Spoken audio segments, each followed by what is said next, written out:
Fala, gênio! Bora treinar física. Meu nome é Marcos, sou matemático e na aula de hoje nós continuaremos o nosso curso de resoluções de física na parte de dinâmica. Vamos resolver hoje uma questãozinha da UFPA. Antes da gente ir para a questão propriamente dita, eu sempre lembro, gente, se você não está inscrito no nosso canal, não deixe de se inscrever, solta o dedo nesse like e assim você apoia a nossa comunidade, faz ela crescer e manda esse vídeo para aquele seu amigo que também está precisando estudar esse tempo, que está tomando bomba no colégio ou que está se preparando para provas de vestibulares do Brasil afora.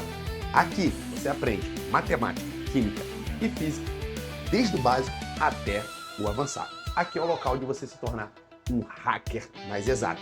Vem comigo que depois da vinheta a gente resolve mais uma questãozinha. Então, vem!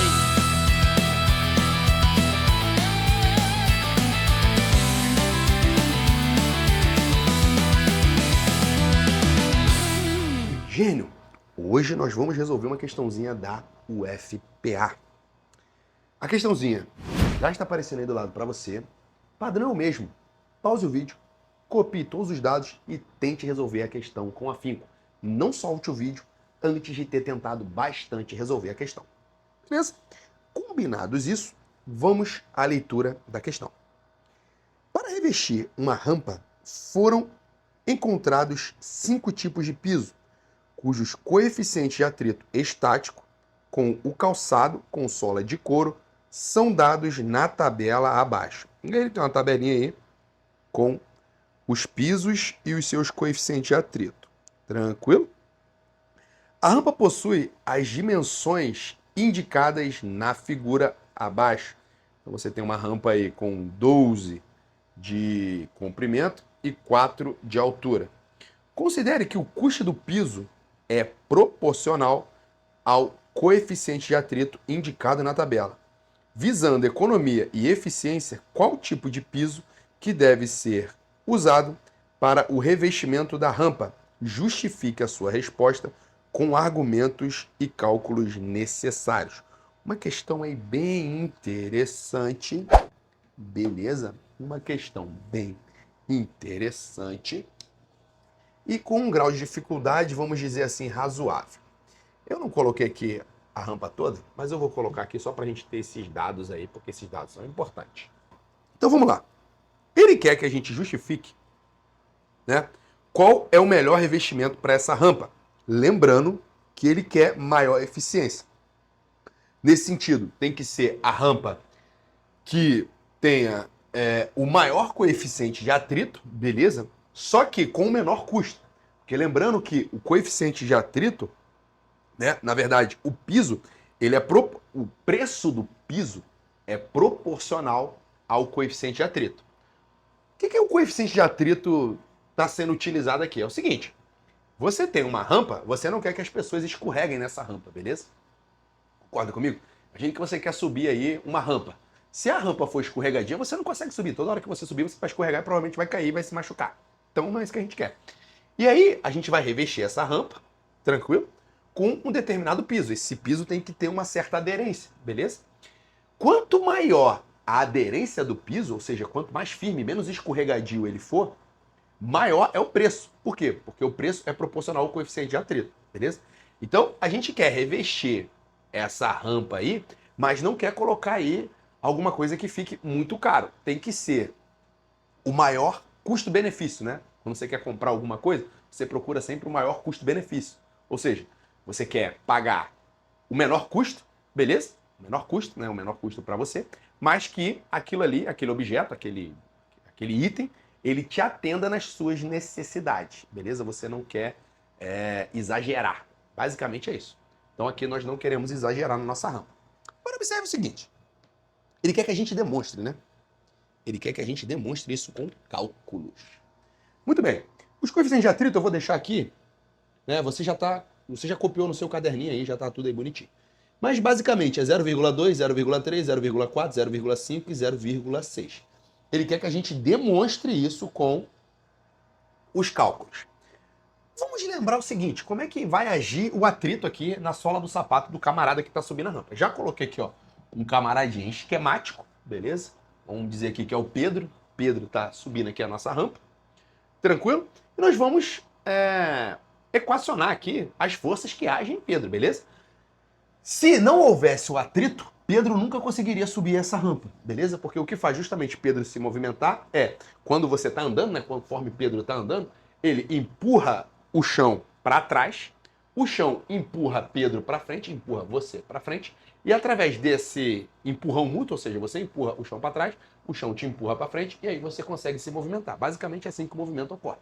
Tranquilo? Então tá. Eu vou supor aqui, ó, eu vou olhar só para a sola do sapato do Pedro. A sola do sapato do Pedro, para mim, vai ser essa bolinha aqui, tá? Já estou aqui fazendo algumas abstrações, né? Na ciência, as abstrações são importantíssimas. Então aqui, ó, essa bolinha aqui, para mim, representa a sola do sapato do Pedro. Beleza? Então, aqui, nessa bolinha que representa a sola do sapato do Pedro, em que eu vou considerar que todo o peso de Pedro está concentrado, de novo, já estou fazendo aqui uma abstração, eu tenho as seguintes forças agindo. Eu tenho a força peso agindo aqui nessa direção, na direção vertical, que é a direção usual da força peso, e tenho, claro, a força normal, que a rampa age aqui, né, na sola de sapato do Pedro. Tranquilo? Aqui é a força normal. Eu já decomporia aí a força peso, né? Já decomporei aqui a força peso. Beleza?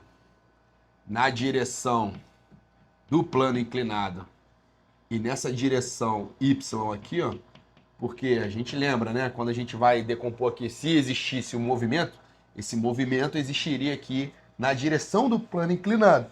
Então a gente já escolhe um sistema de coordenadas, nós já escolhemos o nosso referencial, né? De forma que um dos eixos coincida com a direção de movimento, beleza? Então, meu eixo X coincidiria aqui com a direção de movimento, meu eixo Y coincidiria aqui. Nas aulas teóricas e nessa mesma playlist em aulas anteriores, eu faço aqui com mais calma, tranquilo? Isso aqui você já tem que saber. Esse ângulo está aqui, ele também aparece aqui, ó, beleza? Esse ângulo θ também aparece aqui. De forma que, se Pedro, ele não me deu nenhuma informação sobre o peso, ele só me deu informação sobre o atrito, beleza? Então eu vou colocar aqui de forma literal. Pedro, a pessoa que está subindo a rampa, ele precisa ter um peso, né? Ele tem... O peso é força de expressão. Ele tem uma massa, devido a essa massa, existe o peso, né? Que é a força que a Terra, né, atrai essa massa. Massa atrai massa lá na nossa lei da gravitação universal. Então vamos supor que Pedro tenha uma massa M, beleza? Essa aqui é a massa de Pedro. Vou escrever aqui, ó. Massa de Pedro, massa da pessoa. Tranquilo? Então, eu sei que aqui, ó, eu tenho o mg, que é a força peso. Aqui, essa componente é mg cosseno θ. E essa componente aqui, mg seno θ. É claro que existe também a força de atrito.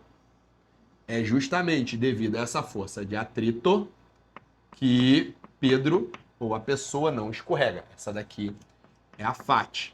Se a pessoa está subindo, né? Se a pessoa está subindo, ela empurra o chão para trás e o chão, por sua vez, empurra a pessoa para frente.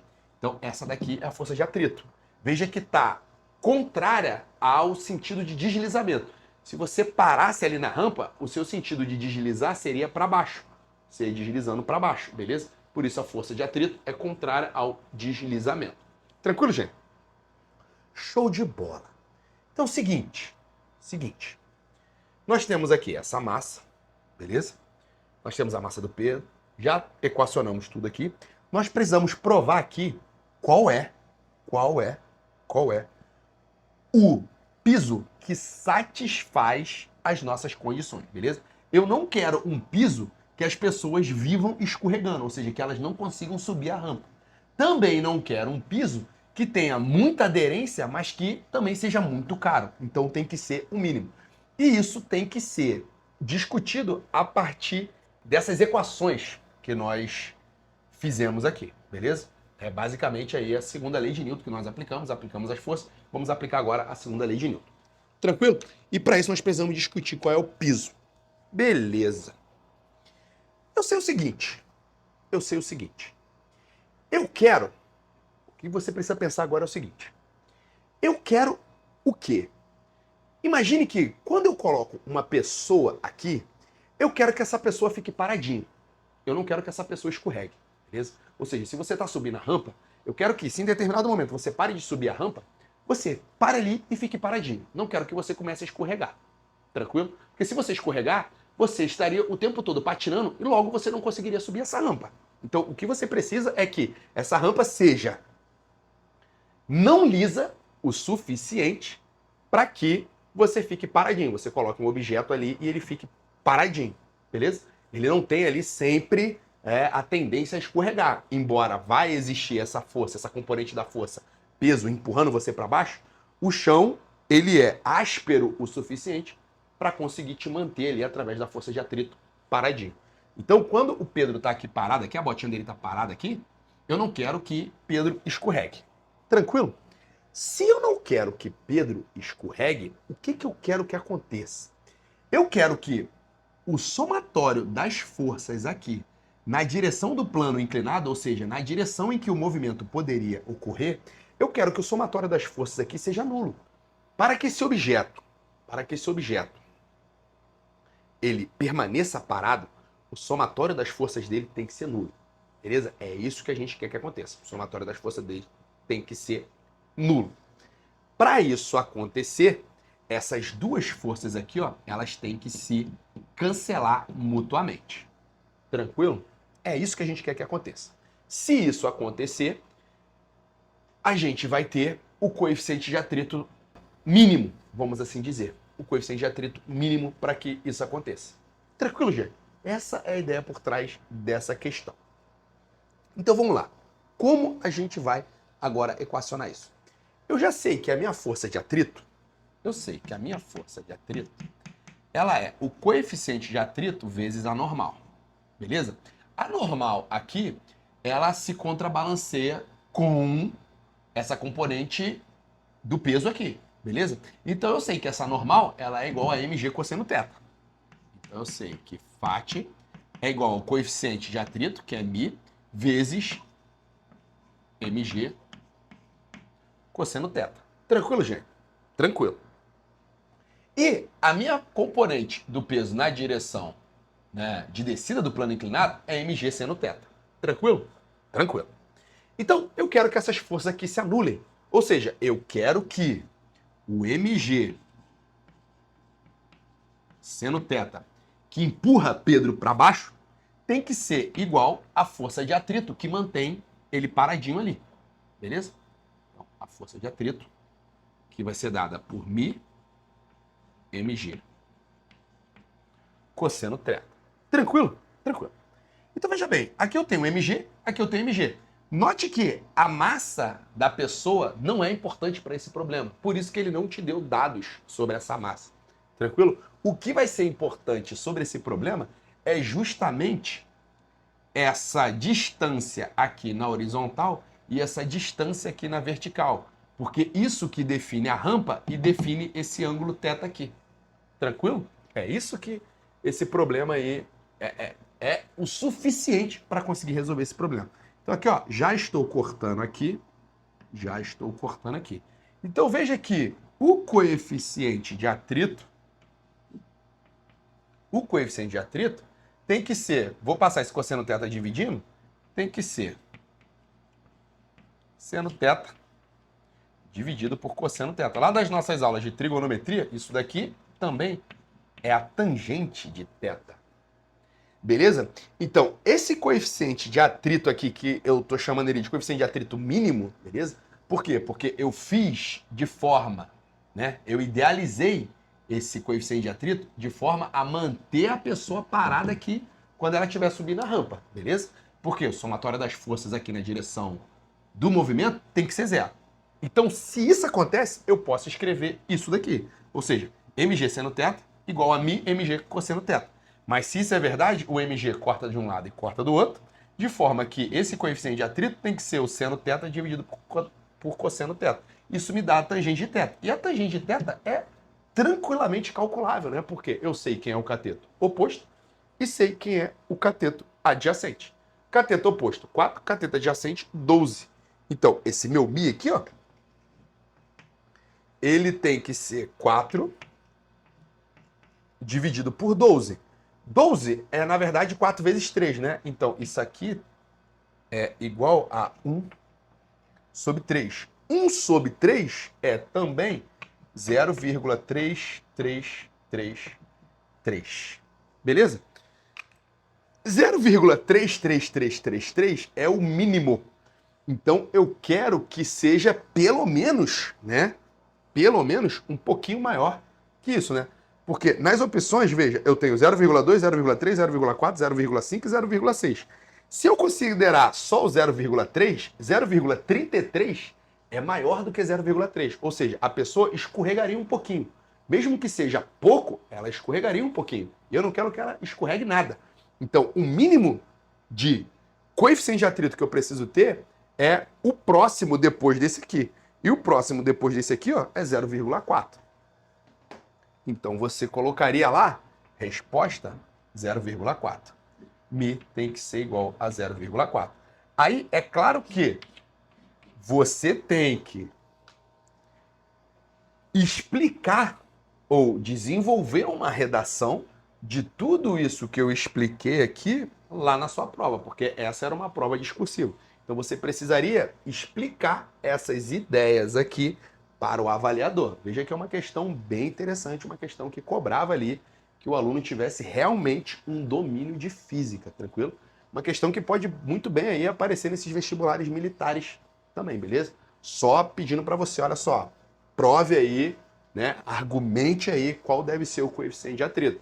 Então você precisaria ali ter um argumento aí no professor, porque o que eu fiz aqui, resolvendo essa questão para vocês, foi simplesmente provar para vocês que o meu ponto de vista é o ponto de vista correto, coerente com a nossa modelagem matemática aqui. Nós fizemos uma modelagem matemática, uma modelagem física para resolver esse problema. Dentro dessa modelagem aqui, levando só em consideração o que foi dado no nosso enunciado, essa daqui é a solução mais coerente. É claro que aí, né, para quem está aprofundando os seus conhecimentos, essa modelagem aqui não é a única modelagem, né? Nós poderíamos considerar outros fatores aí que atrapalhariam esse problema. Eu não considerei, por exemplo, aqui efeitos de empuxo. Poderia ter algum efeito de empuxo. Não considerei efeitos quânticos, não considerei nada, tá bom?